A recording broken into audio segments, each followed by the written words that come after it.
எல்லோருக்கும் சந்தோஷம். Welcome to Poorni's lifestyle. இன்றைக்கி வீடியோவில் புட்டு பூரி, அதுக்கு சூப்பர் காம்போவான உருளைக்கிழங்கு மசாலுங்க.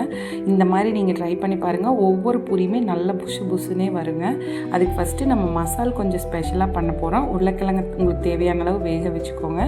எதில் தாளிக்கிறீங்களோ கடுகு போட்டுட்டு, இது உருளைக்கிழங்கு சாப்பிட்டா ஒரு சில டைம் கேஸ்ட்ரிக்காக இருக்கும். அதுக்காக ஒரு பட்டை, ஒரு 2 கிராம்பு, கொஞ்சம் சோம்பை பொடிச்சு போட்டுக்கோங்க. அது கூடயே ஒரு 5-6 பல் பூண்டு, இஞ்சியும் நசுக்கி போட்டுட்டு, தேவையான அளவு பெரிய வெங்காயம், பச்சை மிளகாய், கருவேப்பிலை தாளித்து விட்டுட்டு, இது கூட ஃப்ரெஷ் பீஸ் இருந்துச்சுன்னா போடுங்க, இல்லைன்னா கூட விட்டுறலாம்.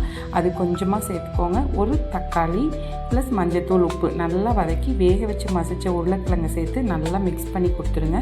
இது கூட இப்போ தேவையான அளவு தண்ணி சேர்த்து, தண்ணி நல்லா கொதி வந்ததுக்கப்புறம் பொட்டுக்கடலையை அரைச்சி, இல்லைன்னா நம்ம நார்மல் கடலை மாவு எதையோ ஒன்று சேர்த்துட்டு நல்லா மிக்ஸ் பண்ணிக்கோங்க.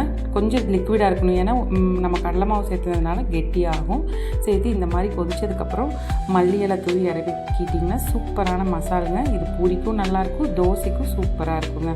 இப்போ பூரிக்கு மாவு பிசையறதுக்கு 1 ஸ்கூப் மாவுங்க. இது அந்த நார்மல் நம்ம மெஷர்மெண்ட் கப் இருக்குங்களா, அதில் 1 கப்பு. அதுக்கு 1 டேபிள் ஸ்பூன் ரவை, வெள்ளை ரவை, வறுத்தது வறுக்காதது எது வேணாலும் சேர்த்துக்கோங்க.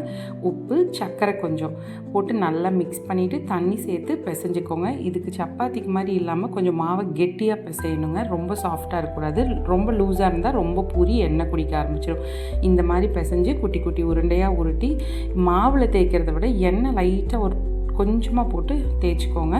தேய்ச்சி இந்த மாதிரி பேப்பரில் போட்டுட்டிங்கன்னா எக்ஸ்ட்ரா தண்ணியாக இருந்துச்சு, மாவு கொஞ்சம் லூஸாக இருந்தால் கூட அந்த பேப்பர் கொஞ்சம் அந்த தண்ணியெல்லாம் இழுத்துக்கும். ஸோ அதனால் நல்லாயிருக்கும் உங்களுக்கு பூரியும். ஸோ இந்த மாதிரி தேய்ச்சிட்டு இது தேய்க்க ஆரம்பிக்கும் போதே நான் அடுப்பில் வந்து எண்ணெயை சூடு பண்ண ஆரம்பிச்சிட்டேன். இப்போ போட்டிங்கன்னா புஷ்ஷுன்னு வருங்க. ஒவ்வொரு பூரியுமே நாட் ஒன்லி 1-2ங்க சுடுற அவ்வளோ பூரியுமே நல்லா வரும். உள்ளே போட்டுட்டு எண்ணெய் காஞ்சிருக்கணும் ஃபஸ்ட்டு பூரி பொரிக்கிறதுக்கு. லைட்டாக அப்படியே புஷ் பண்ணிங்கனாவே அழகாக பப்ளியே எழுந்திரிச்சு வரும். பாருங்கள், நான் போட்டிருக்கேன் எவ்வளோ அழகாக வருதுன்னு. ஸோ இதே மாதிரி தான் எடுக்கும்போது நல்லா எண்ணெயை ஃபில்டர் பண்ணிவிட்டு எடுத்துக்கோங்க.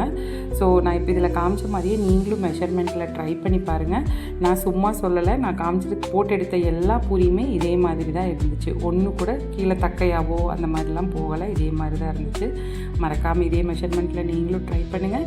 கமெண்ட் பண்ணுங்கள், லைக் பண்ணுங்கள், ஷேர் பண்ணுங்கள்.